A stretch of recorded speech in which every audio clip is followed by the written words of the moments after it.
Thank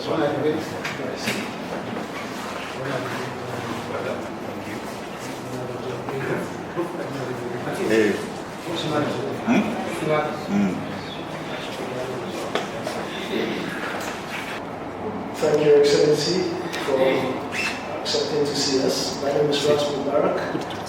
I am a former member of Parliament in Ghana, and the leader of this campaign is called the Trans-African Tourism and Unity Campaign. It is a campaign that is fully backed by the government of Ghana. I'd like to introduce my colleagues before I go further. To my far right is Mr. John Chow. He's a businessman and a member of the campaign. And Dr. Joyce Foley, she's a campaign coordinator. And Faris Salman is a protocol officer of the campaign. And of course, our media liaison officer and a colleague from the Ghana Broadcasting Corporation. We're delighted to be in Benin, Excellency. And I must say that we're quite impressed by how much work you've done to improve living standards and the beauty of this republic. The Trans-African Tourism and Unity Campaign is a 39-country tour of Africa. We left Accra on Monday. The campaign is fully endorsed by the government of Ghana through the Ministry of Foreign Affairs. And before we left Accra, the Honorable Chief of Staff of the Republic of Ghana was the one who came to see us off on behalf of our Excellency the President of Ghana, who was out of the country. Excellency, our campaign is a voluntary campaign to unite Africa through a borderless Africa.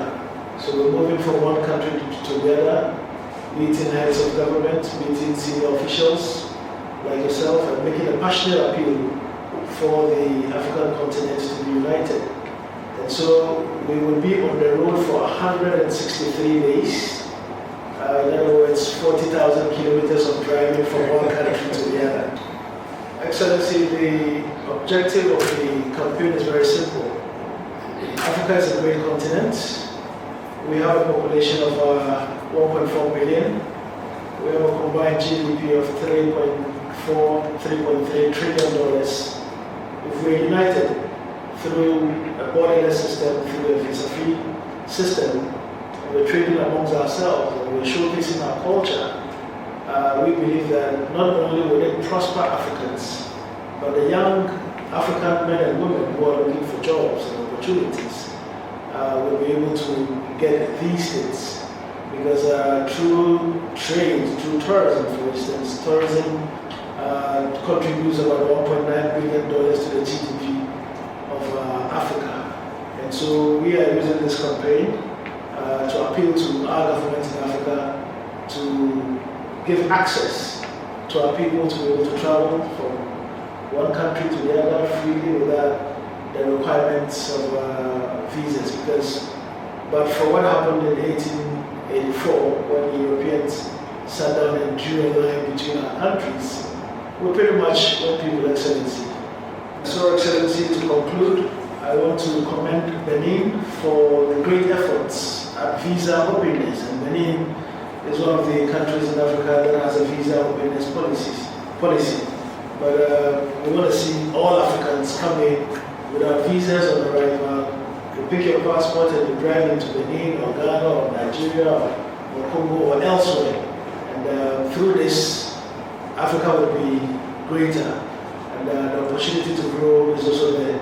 So in every country we go to, we have humbly written letters addressed to excellencies, heads of government, which we will present to you for our presentation to His Excellency the President.